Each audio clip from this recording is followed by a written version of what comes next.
Friends, आज अपना 6th day है और आज हम करने वाले हैं उच्चारण स्थान।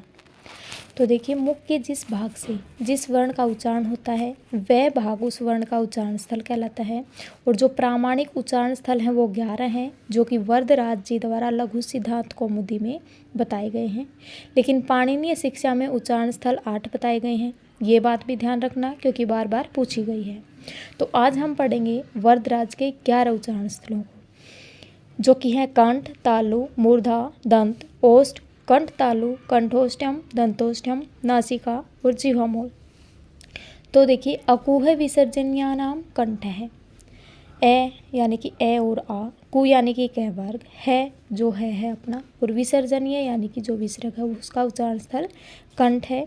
ईचु यशाणाम तालु, ई दोनों च वर्ग, ये से और ने का उच्चारण स्थल तालु है। ऋतु रसाणाम मूर्धा, री और री टू यानी कि ट वर्ग, रे से और ने का उच्चारण स्थल मूर्धा है। ऋतु लसानाम दंता, जो लरी है, याद रखिएगा लरी सिर्फ हर्ष होती है, दीर्घ लरी नहीं होती। तू यानी कि त वर्ग, ले शे और ने का उच्चारण स्थल दंत है।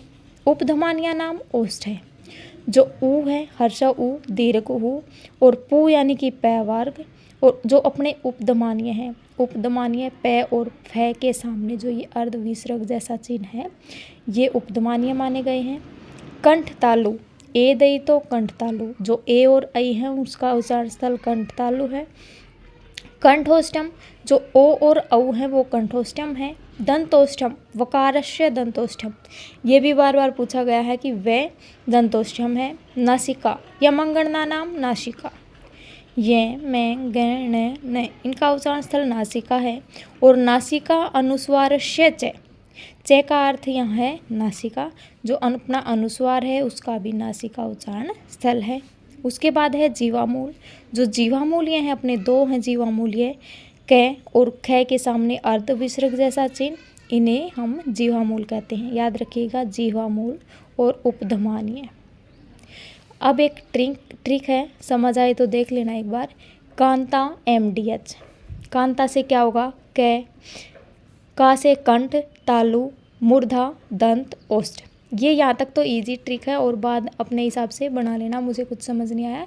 KT KH DNJ, KT KH DNJ ऐसे 1-2 बार याद करोगे तो याद हो जाएगा।